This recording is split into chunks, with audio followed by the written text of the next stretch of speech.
Jennifer Morbelli was young, attractive, and pregnant with a baby she desperately wanted. A 29-year-old schoolteacher in White Plains, New York, Jennifer had married her college sweetheart TJ in 2009, with whom she was happily starting a family. When Jennifer's 33-week-old preborn baby girl, who she named Madison, was found to have a birth defect which caused seizures, she chose to travel to Maryland to have a late-term abortion. The late-term abortionist Leroy Carheart was the physician who advised Jennifer throughout the process. The abortion took multiple days, with the process of delivering Madison's dead body alone taking 9 hours. Jennifer's condition deteriorated shortly after the procedure finished. She began to experience shortness of breath and chest pains in her hotel room. Carheart, who lived in Nebraska but flew into his clinic in Maryland to perform abortions, left town after finishing the procedure and was apparently unavailable for any follow-up. When her panicked family took her to the hospital, Carheart refused to give any information to emergency personnel. Jennifer, it turned out, had suffered an amniotic fluid embolism. After the abortion, amniotic fluid had spilled into her bloodstream, making it impossible for her blood to clot. Her heart stopped 6 times before she had ultimately passed away. Carheart didn't arrive at the hospital until after she had died. Jennifer Morbelli and her baby girl, Madison, were buried together.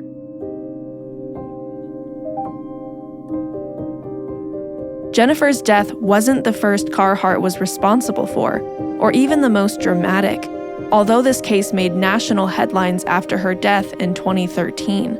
Another patient died at his hands nearly 10 years before in a case that garnered far less publicity and public outcry, but was no less horrifying. If Jennifer Morbelli and her family had known about Kristen Gilbert, they might never have gone to Dr. Carheart in the first place.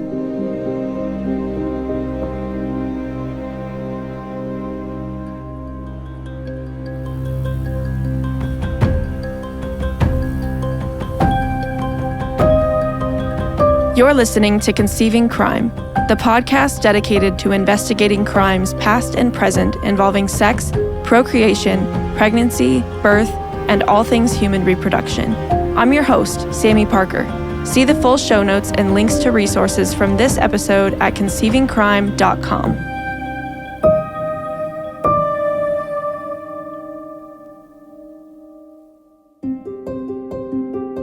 Kristen Gilbert was born on May 30th, 1985 in Austin, Texas. Kristen had Down syndrome, and by all reports, brought joy to everyone around her. She grew up with her parents and sister in the small town of Keller. Kristen was full of love. Those who knew her were greeted with hugs and happiness. She was the center of attention whenever she walked into a room. Kristen was also passionate about sports. She participated in the Special Olympics for 10 years, winning the gold medal for softball throw in 2003. She attended and graduated from the special education program of Keller High School, where she joined the girls' softball team as their back girl. She kept everyone's spirits high, even during bad games, greeting each player at the dugout with a hug and telling them she loved them. The team won state championship with Kristen by their side. That's why it was all the more tragic when, in 2004, at just 19 years old, Kristen was raped. As heartbreaking a discovery as this was, it was not surprising. People with intellectual disabilities are sexually assaulted at a rate 7 times higher than people without disabilities. The rate of sexual assault against people with disabilities is one of the highest among any group in the United States. According to one study, nearly half of all people with intellectual disabilities will experience 10 or more sexually abusive incidents. Even worse, they're more likely to be assaulted by someone they know and are targeted specifically because the predator knows they can be manipulated easily and will have a harder time testifying against them later. Police and prosecutors are also less likely to take on these cases because they see them as harder to win. And that means these abusers usually are able to escape punishment, free to attack again.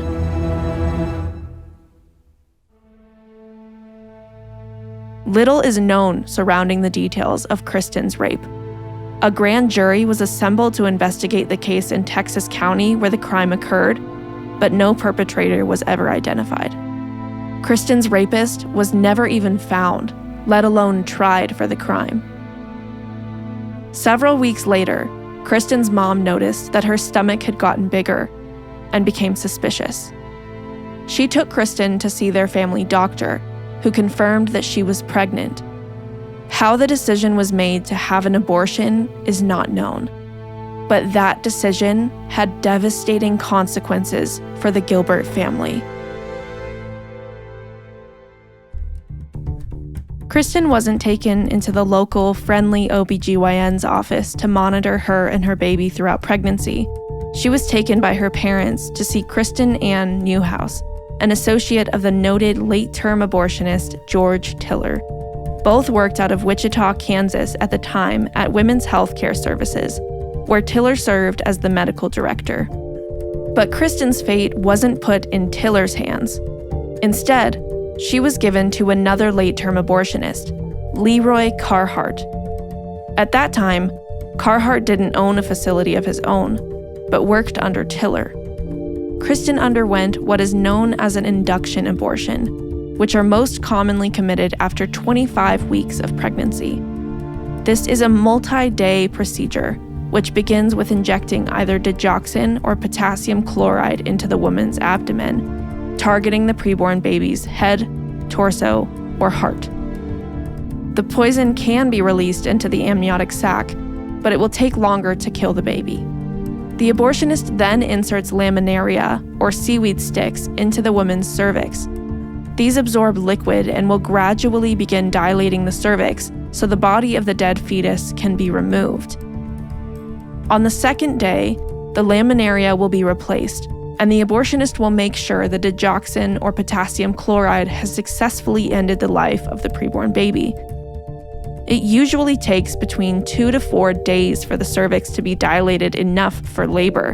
The abortionist may decide to give the woman drugs to force labor, or she may go into labor herself.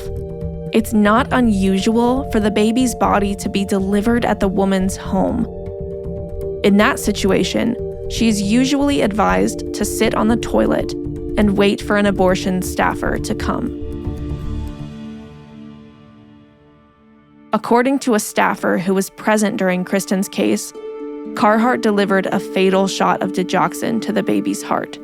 He then inserted the laminaria into her cervix and sent her and her family to the La Quinta Inn to wait. The next day, on the way back to the abortion facility, Kristen delivered the body of her dead baby in the family van. Carheart then carried out a dilation and curettage procedure, where the abortionist uses a curette to scrape the lining of the uterus and ended up tearing Kristen's uterus. That tear was sutured, surgically stitched up. Sometimes, the baby's body doesn't come out in one piece.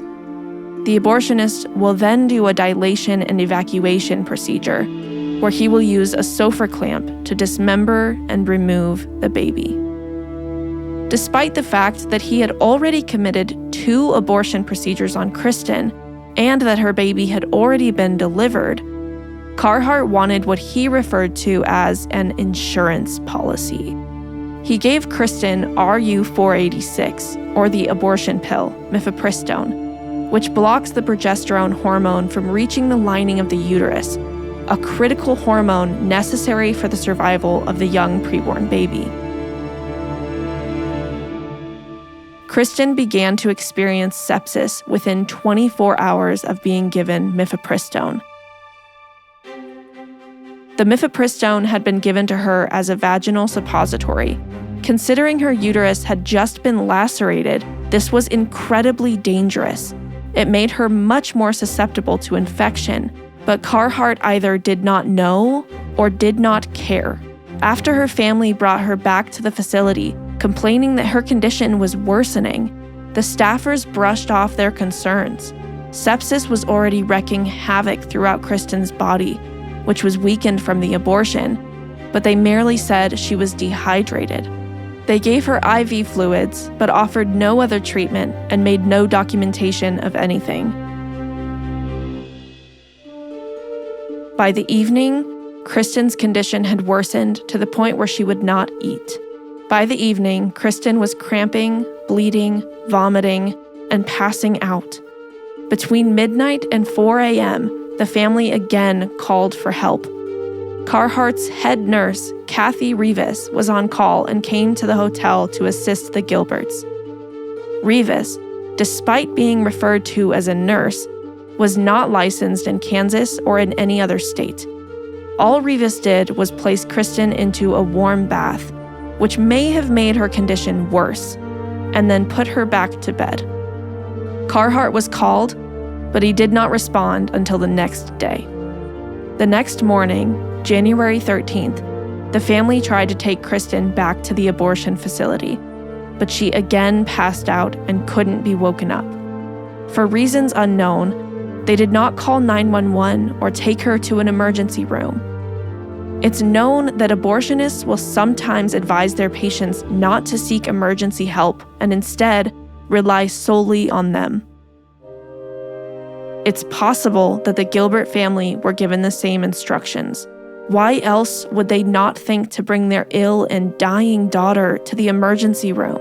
They arrived at the abortion facility at 8 a.m., by which time Kristen had miraculously woken up and was able to walk through the door.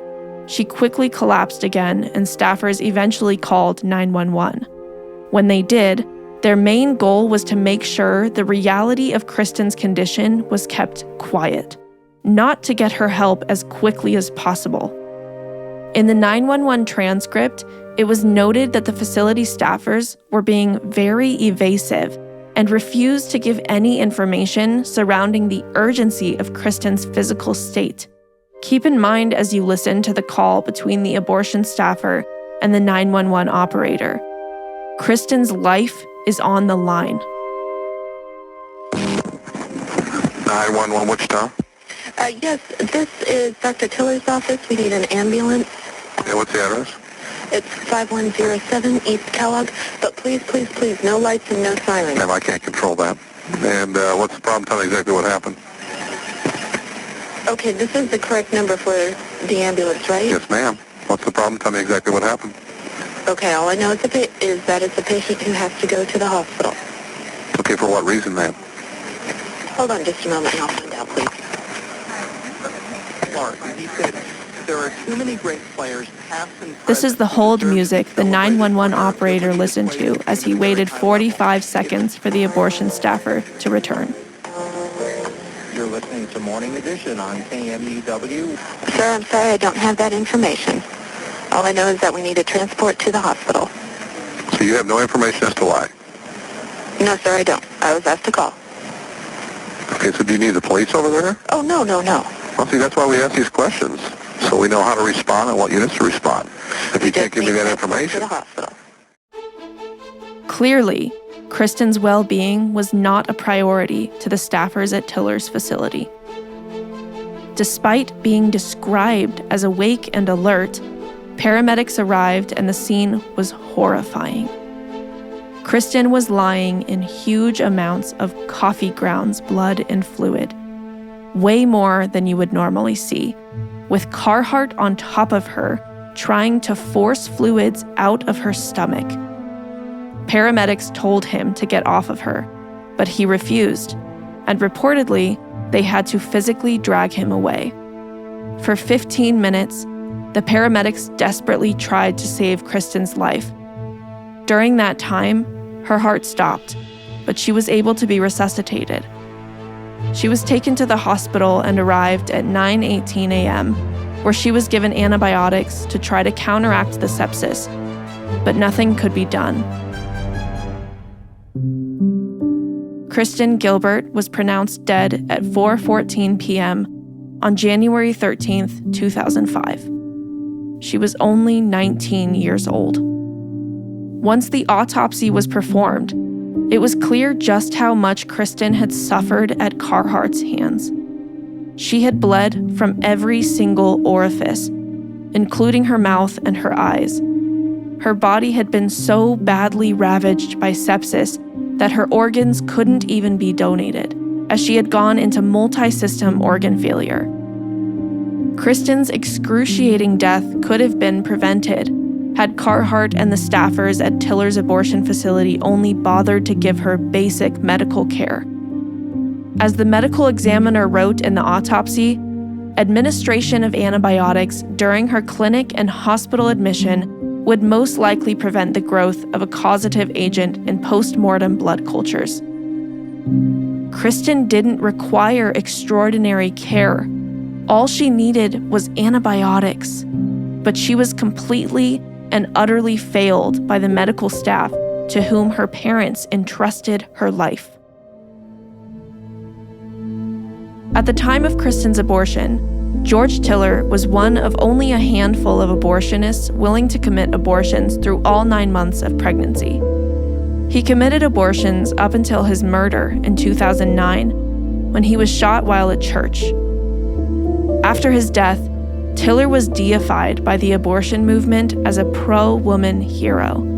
In one New York Times article dedicated to memorializing him, Tiller was painted as a dedicated and cherished leader in the abortion profession and a freedom fighter. Tiller's real legacy was much more horrific.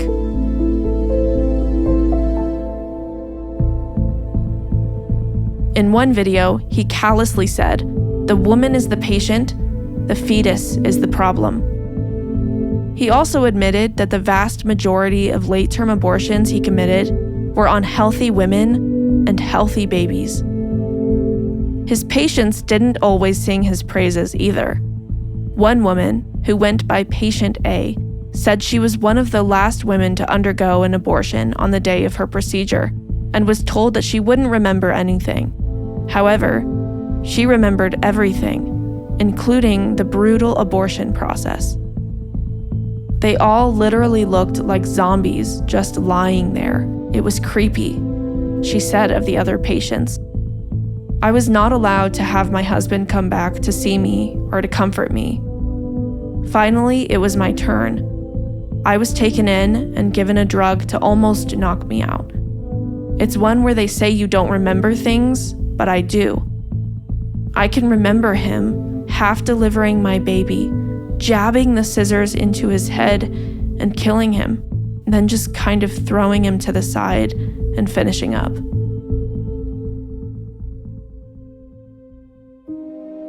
Tiller committed so many late-term abortions, he had to use a full-size crematorium.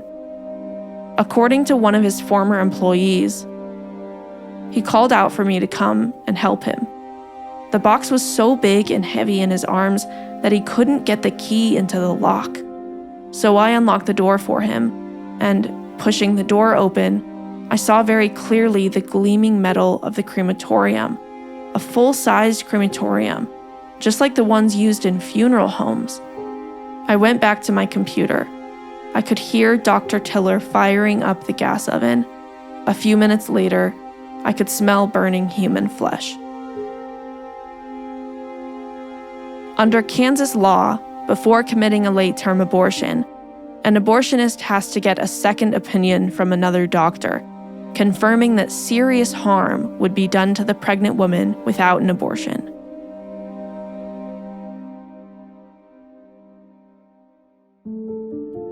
Newhouse, the associate at Women's Healthcare Services who played a pivotal role in Kristen's case, was that second opinion for Tiller. Newhouse was eventually stripped of her license to practice medicine by the Kansas State Board of Healing Arts in 2012, after years of reported abuses and malpractice. In 1999 and 2001, she was disciplined by the medical board for allegedly forcing a woman to have an abortion after she changed her mind and revoked her consent to the procedure, as well as poor record keeping and improper patient care. But it wasn't until the abuse of 11 underage girls came to light that Newhouse finally lost her license. These girls, whose ages ranged from 10 to 18, were taken to Tiller for late-term abortions. Newhouse said every single girl was suicidal due to their pregnancy, though no mental health treatment was recommended beyond abortion, and Newhouse didn't bother to follow up with the supposedly suicidal girls. She didn't conduct an actual mental health evaluation either, and instead just checked yes or no on a computer program. For 5 of the girls, this phony evaluation was done after the abortions had already begun. Essentially, Newhouse was rubber stamping the forms needed to allow Tiller to commit illegal late-term abortions. Shockingly, Newhouse was still allowed to practice medicine at the time Kristen's parents brought her to the facility, meaning Newhouse happily gave the required second opinion needed to make Kristen go through with the late-term abortion that would ultimately lead to her death. Leroy Carheart committed abortions in numerous states. He first worked in Kansas with George Tiller, then later opened his own facilities in Maryland and Nebraska. Throughout his decades-long career, there were numerous complaints filed against him, including altering patient charts, talking on the phone while carrying out abortions, and falling asleep while injecting a patient with lidocaine. One of his former staffers also reported that he left the facility in the middle of an abortion procedure to go outside and throw rocks at the window. Other staffers said he would lie about the gestational age of preborn babies in order to circumvent the law. They also said he kept his facility in unsafe conditions, with dried blood on surgical instruments, missing narcotics, and illegal drug use by employees. Other complaints accused him of illegally disposing of biohazardous waste, along with private patient medical information and even drugs. He also, strangely, gave his patients several contact numbers, including a 24-hour hotline in case of emergencies. Yet the number listed went to his wife's horse business, not to Carheart himself or a person who could help in case of emergency. And, as became sadly clear with Kristen Gilbert, Carheart was not easy to get assistance from when things began to go badly. In her case, when he finally did arrive at the facility, he merely exacerbated Kristen's condition with the administration of RU 486. At the time of Kristen's abortion, mifepristone was not approved for the use for late-term abortions. The fact that mifepristone wasn't approved for use in late-term abortions generally doesn't seem to have bothered late-term abortionists. At Southwestern Women's Options in New Mexico, a facility in which women have died, late-term abortionists Shelley Sella and Carmen Landau experimented on hundreds of women by giving them mifepristone during late-term abortions. The goal was to see if the process could be hurried up, so they could carry out more abortions in a shorter period of time. A study was published from their experiments. Complications were reported to include hemorrhage, cervical laceration, retained placenta, and extramural delivery. The abortionists concluded that there was no benefit to using mifepristone during late-term abortions and gave up the practice in 2017. One woman, Keisha Atkins, died during this experiment. She became septic, which is telling. Sepsis is known to be a potential side effect of the abortion pill regimen. At Southwestern Women's Options, for example, women are given strict instructions which read, "We will see you here in our office if necessary. Do not go to the emergency room. Call our phone number below with any concerns, and we will take care of you, no matter the time of day or night." During testimony related to the death of Keisha Atkins, Landau was asked why women were told not to go to the emergency room, and she said it was because emergency room personnel are not qualified to handle a post-abortion complication. But was that really true? Or were late-term abortionists like Landau and Carheart attempting to cover up the risky and dangerous care they provided for women under the guise of so-called health care. To make things worse, Tiller and Carheart completely escaped any accountability for their role in Kristen's death. Despite being an obvious case of malpractice and the autopsy specifically listing abortion as the cause of Kristen's death, the Kansas Board of Healing Arts cleared them, saying that Tiller, Carheart, and the abortion facility staff were not responsible. Then Governor Kathleen Sebelius had appointed many of the people on the board, and she had received campaign contributions from Tiller. For his part, Carheart ran. A petition was successfully launched to force a grand jury investigation, but it was quickly dismissed. The grand jury foreman later came forward to explain why. Carheart had fled the state of Kansas to Nebraska, and though he had been subpoenaed, Assistant District Attorney Ann Swagel would not issue the subpoena to Nebraska to force him to come back for the investigation. The foreman also said that they tried to get a copy of Newhouse's records to find out why she said Kristen's abortion was legally justified, but they never received it. Swagel told them it would take an act of God to get those records. And so it seemed the stars aligned to make sure that Kristen Gilbert's death was completely covered up.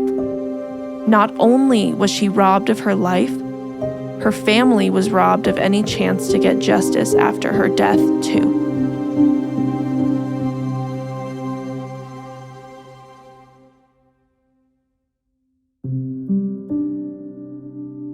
The executive director of the Kansas State Board of Healing Arts, Larry Buning, later resigned from his role in 2008, having been accused of failing to properly discipline physicians.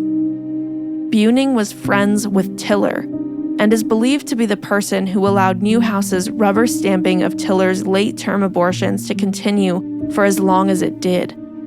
Within a year, Tiller would be murdered and his facility permanently closed. Carheart, however, Kristen's death seemingly had no effect on his life whatsoever.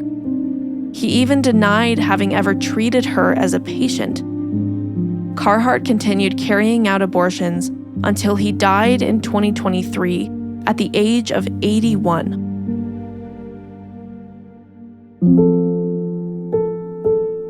Kristen was laid to rest in her hometown of Keller, Texas, and the 2005 Keller Special Olympics were dedicated to her. She was called one of God's angels in her obituary, and while that is surely true, another sad truth is that Kristen should still be here today, and would be, were it not for George Tiller and Leroy Carheart. She was a victim, and not just of sexual assault and negligent medical care. A family source told the pro-life group Operation Rescue in confidence that Kristen would have never chosen abortion for her baby had she understood what was about to take place. Kristen was likely, according to this family member, a victim of an illegal forced abortion.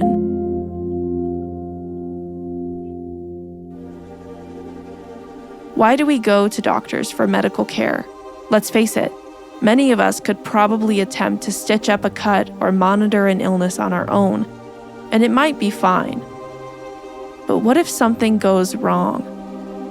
We trust our physicians, not just to care for us when we're injured, but to be there when there are complications, to know the things we don't, to respond in an emergency, and to care as deeply about saving the lives of our loved ones as we do.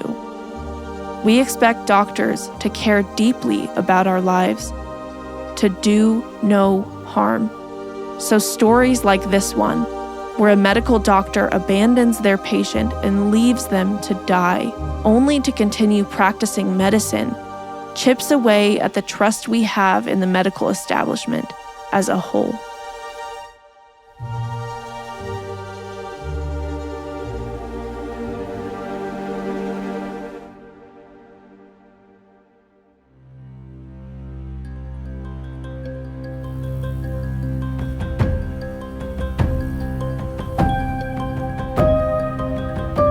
Thanks for listening to Conceiving Crime. If you liked this episode, be sure to leave us a 5-star review on Apple Podcasts, Spotify, or wherever you get your podcasts.